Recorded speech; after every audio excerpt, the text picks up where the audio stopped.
It's no surprise that the top 1% gets to enjoy the nicer things in life, the luxuries in life. And in a capitalistic society, if you have money to pay for something nicer, of course you have the ability to do it. But should the same concept extend to prison inmates? That's what's happening in Fremont, California, where a new jail allows those guilty of misdemeanors to pay a little extra money to stay at nicer accommodations. Let's take a look. As part of a program, prisoners sentenced to misdemeanor crimes who are in Alameda County facilities can now spend their time in a less crowded and newer jail in Fremont for a fee totaling $155 per night. A police authority stated, "It's still a jail. There's no special treatment. They get the same cot, blanket, and food as anybody in the county jail, except that our jail is smaller, quieter, and away from the county jail population." While the accommodations aren't exactly luxurious, the prison does have a widescreen, high-definition TV with cable and game tables. So, this is insane. I should definitely clarify that, again, it's for people who are found guilty of misdemeanors, including petty theft and DUIs, and they're typically spending less than 2 weeks in the jail. And this isn't the first jail to do this. In fact, there are a number of others, including 10 Southern California cities, Anaheim, Beverly Hills, Glendale, and Roseville. So this isn't a new concept, but the question is, should rich inmates or wealthier inmates be treated differently from the general population, people who don't have the high definition TV? That sounds like a vacation to me. That's exactly what I do on vacation. I lay there in my hotel room and I watch television. So what do you guys think? Is this a good idea? Is this a bad idea? Desi? I think it's a terrible idea. I mean, I can understand why cities are doing that. You know, part of it is to raise revenue, they say. But the idea that you are going to be able to pay for hotel-like accommodations sort of takes away the disincentive that prison is supposed to provide for people who break the law. And it also shows that, yes, the rich really are different from you and me. They really are. I mean, it's incredible. And the reason why that they're doing this is they are trying to raise money because of budget cuts, and they're thinking, well, maybe we can make more money off people that are imprisoned. Why not? So they're expecting to make about $250,000 a year from this like fancier jail.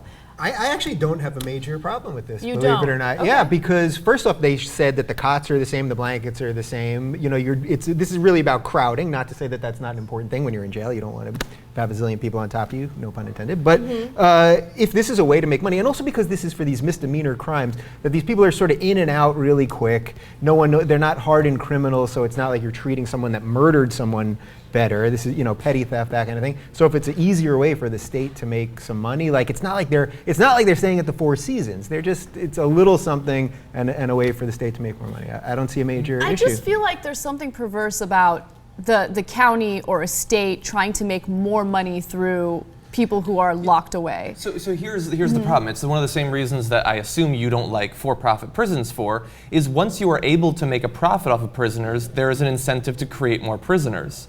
And if you can make an extra $200 a night, well, why not maybe have more cops getting people for DUIs and petty theft and stuff like that? And I mean, to be honest with you, I'm okay with cops locking away people for DUIs. I mean, I think that they should be very, very tough on drunk driving. So I don't have an issue with that. But I do see our justice system and the way that we imprison people as a huge slippery slope. I mean, we already have the private prisons. Yeah. We already have private companies that have an incentive to lock away as many people as possible. And that's a really big problem that we have, because we lock away more people than any other country in the world. That's terrible. That's terrible. We are number one in that regard, and it's not a good idea.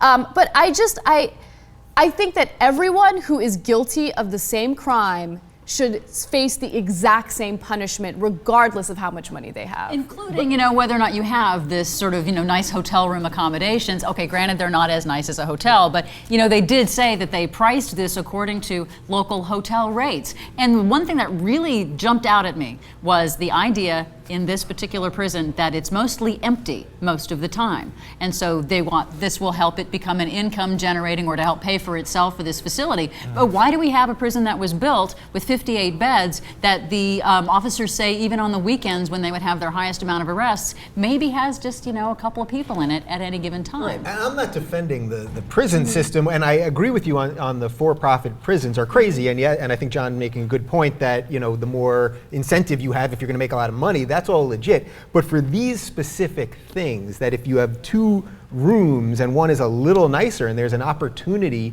to make some money for the state when all our counties and states and federal government's all broke, I'm just not, I don't see any reason to think that suddenly we're going to be pulling people, we're going to be finding that more people are doing petty theft so that we can incarcerate them to make 155 No, bucks a night. I don't think that will happen, but I do think that those with more money will probably think that, hey, you know what, if I do get locked away, at least I have this option. Right. You see what I'm saying? Like, the consequence isn't as severe for someone who has the money to get out of it. If we knew that this was going to be the final step, then I might say, well, you know, the budgetary situation in California sucks, maybe they have to do it. The fear, and you sort of implied this when you're talking about the slippery slope, is that they're not going to, if this does become a success, they're not going to say, oh, it's good that it's a success, now let's move on.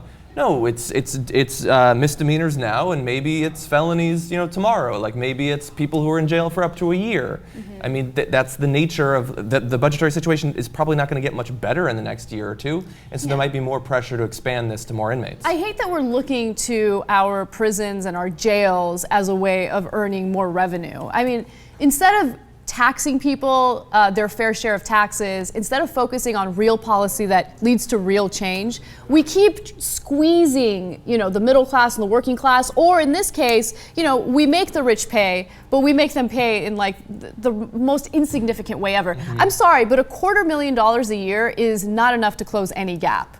You know, we have serious issues when it comes to funding our education, especially in California. I mean, Prop 13 in 1978 was a huge disaster. It capped property taxes in California at 1%. As a result, we lost a tremendous amount of revenue for our public schools and other social services in the state. So why don't we focus on that? If you're really worried about raising revenue, that's what you focus on, not people who are in jail. One last thing I wanted to say. I don't know, maybe I'm just misreading into the way they're advertising this, but is there like this, I was hearing a pretty implicit, you won't get raped at this place. Like it's the same exact quieter beds. because you're it's less separate crowded. from- yeah, you you're know, separate it's from the general population. How about we actually reform our prison system, make it more like some incredibly successful Western European prison systems that have much lower recidivism rates, instead of just saying, oh shit, these prisons suck. Let's set up slightly nicer ones where you're less likely to be stabbed or possibly raped. You guys should check out the recidivism rate in Norway. I mean, they do not treat their prisoners as badly as we do, but they have a very low recidivism rate. It's impressive.